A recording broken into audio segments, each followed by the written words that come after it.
नमस्कार दोस्तों, कैसे हो आप सब। आज हम सुनने जा रहे हैं भगवान विष्णु और गरीब भाई बहन की कहानी। दोस्तों, आज की कहानी सुनने के बाद वीडियो को लाइक और शेयर जरूर करना और आगे भी ऐसी कहानियां सुनने के लिए चैनल को सब्सक्राइब जरूर कर लेना। तो चलिए शुरू करते हैं। एक गांव में एक औरत अपने बेटे और बेटी के साथ रहती थी। वो लोग बहुत गरीब थे। उसके बेटे का नाम राजू था।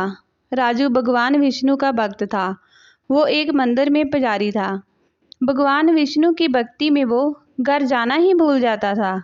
दिन रात भगवान की भक्ति में लगा रहने के कारण घर में उसकी माँ और बहन बहुत परेशान रहते थे। एक दिन राजू घर नहीं आया तो उसकी माँ ने अपनी बेटी को बुलाया और कहा, बेटी जरा राजू को मंदिर से बुला ला। मैंने कब से खाना बना रखा है, लेकिन वो अपनी सुध बुध खोकर मंदिर में भजन गा रहा होगा। बेटी ने कहा, माँ ये तो रोज की बात है। एक काम करो, आप खाना बनाकर दे दो, मैं मंदिर में खाना दे आती हूँ। माँ बोली, नहीं बेटी, अगर तुमने उसे वहाँ खाना पहुँचा दिया तो वो घर कभी नहीं आएगा। कम से कम पेट की भूख उसे घर आने को मजबूर तो कर देती है। तभी वहाँ राजू आ जाता है। माँ, तुम हमेशा गुस्सा करती रहती हो। मैं इसी डर से घर आ जाता हूँ, नहीं तो मैं अपने स्वामी के चरणों में ही पड़ा रहना चाहता हूँ। माँ बोली, पहले तो खाना खा ले, फिर मुझे तुमसे कुछ बात करनी है। राजू बोला, क्या बात है माँ, पहले बताओ, आप इतनी परेशान क्यों हो। माँ बोली, बेटा तेरे पिता होते तो मुझे चिंता नहीं थी, लेकिन अब तेरी बहन का विवाह करना है और जो कुछ तू मंदिर से लाता है उसमें तो खाना पीना ही बड़ी मुश्किल से हो पाता है।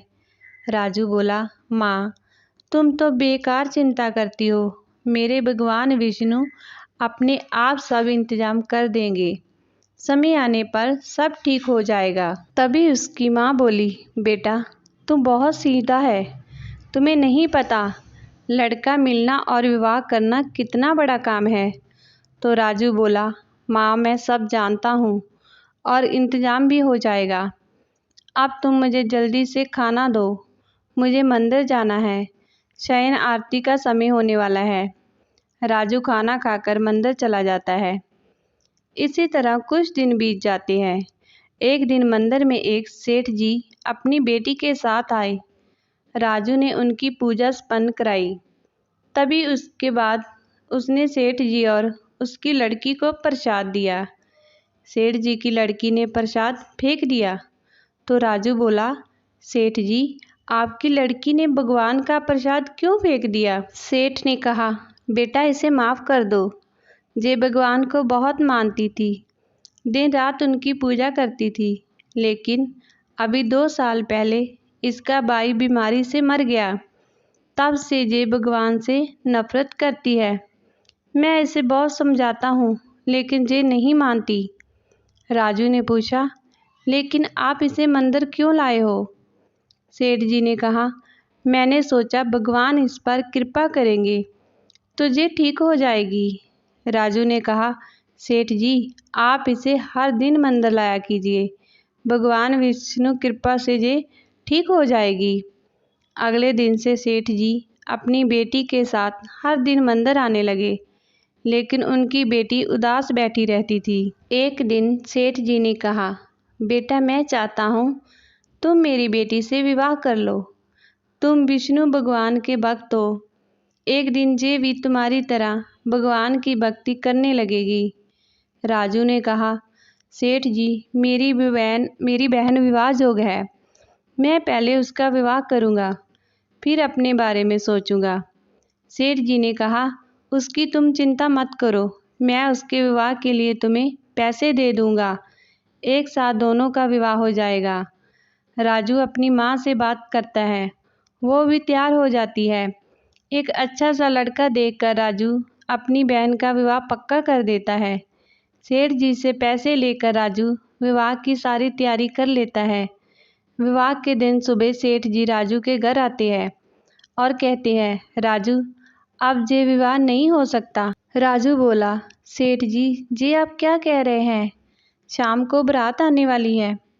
सेठ जी ने कहा, लेकिन मेरी बेटी विवाह के लिए तैयार नहीं है। वो कह रही है यदि आपने उस पुजारी से मेरा विवाह किया तो मैं अपनी जान दे दूंगी। वो भगवान का भजन करेगा, मुझे ये बर्दाश्त नहीं होगा।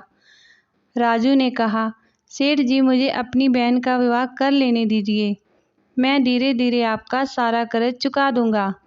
सेठ जी बोले, लेकिन जब मेरी बेटी का विवाह ही नहीं हो रहा तो मैं तुम्हें पैसे क्यों दूं? तुम कहीं और से इंतजाम कर लो। ये कहकर सेठ जी चले गए। राजू दौड़ता हुआ मंदिर पहुंचा और बोला, भगवान मैंने दिन रात आपकी सेवा की है, आज आपके इस वक्त की परीक्षा है। मेरी बहन का विवाह टूट गया तो मैं भी अपने प्राण त्याग दूंगा। कुछ देर बाद राजू घर आया। उसने किसी तरह दावत का इंतजाम किया। पूरे गांव ने उसकी मदद की, लेकिन लड़के वालों को देने के लिए उसके पास पैसे और जेवर नहीं थे। तभी उसकी माँ वहाँ आ गई और बोली, बेटा ये सेठ जी तो धोखा दे गए, अब क्या होगा? राजू बोला, माँ मेरे भगवान मुझे कभी धोखा नहीं दे सकते, कुछ ना कुछ इंतजाम हो जाएगा। शाम के समय लड़के के पिता उनके घर आए। राजू बोला, आइए, मैं अभी आपसे ही मिलने जा रहा था। लड़के के पिता बोले, भाई मैं तो तुम्हें ये कहने आया था कि पैसे की इतनी जल्दी क्या थी और ये जेवर तुमने क्यों भिजवा दिए? ये तो बहू को पहनने थे। राजू बोला, लेकिन ये आपको किसने पहुंचा दिए? लड़के के पिता बोले, पता नहीं, एक सज्जन आए थे, उन्होंने कहा राजू ने ये सामान भेजा है, वो देकर चले गए। जब मैंने देखा तो इसमें रुपए और जेवर थे।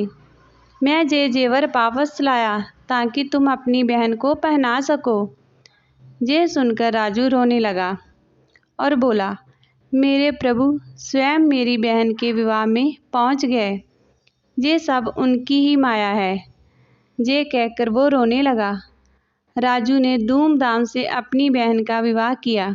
बहन के विदा होने से पहले सेठ जी वहाँ आए और उन्होंने राजू से कहा, बेटा मुझे माफ़ कर दो, मैं अपनी बेटी के कारण स्वार्थी हो गया था, लेकिन जब मेरी बेटी ने तुम्हारी रुपए और जेवर वाली बात सुनी है, वो भगवान में विश्वास करने लगी है। मैं चाहता हूँ इसी मंडप में तुम्हारा भी विवाह हो जाए। राजू की माँ ने कहा, बेटा इनकी बात मान ले, ये भी एक लड़की के पिता हैं, इनकी परेशानी मैं समझ सकती हूँ। भगवान विष्णु की कृपा से वहीं राजू का विवाह भी संपन्न हो गया। अब सब लोग खुशी से रहने लगे। वो दोनों पति पत्नी भगवान विष्णु का हर रोज पूजा पाठ करते। अब सेठ की लड़की को भगवान विष्णु पर बहुत ही विश्वास हो गया था। जय श्री विष्णु भगवान की। दोस्तों कैसा लगा आज का वीडियो पसंद आया हो तो कृपया वीडियो को लाइक और शेयर ज़रूर कीजिएगा और चैनल को सब्सक्राइब करना बिल्कुल नहीं भूलिए और कमेंट में जय श्री विष्णु भगवान की ज़रूर लिखिए। धन्यवाद।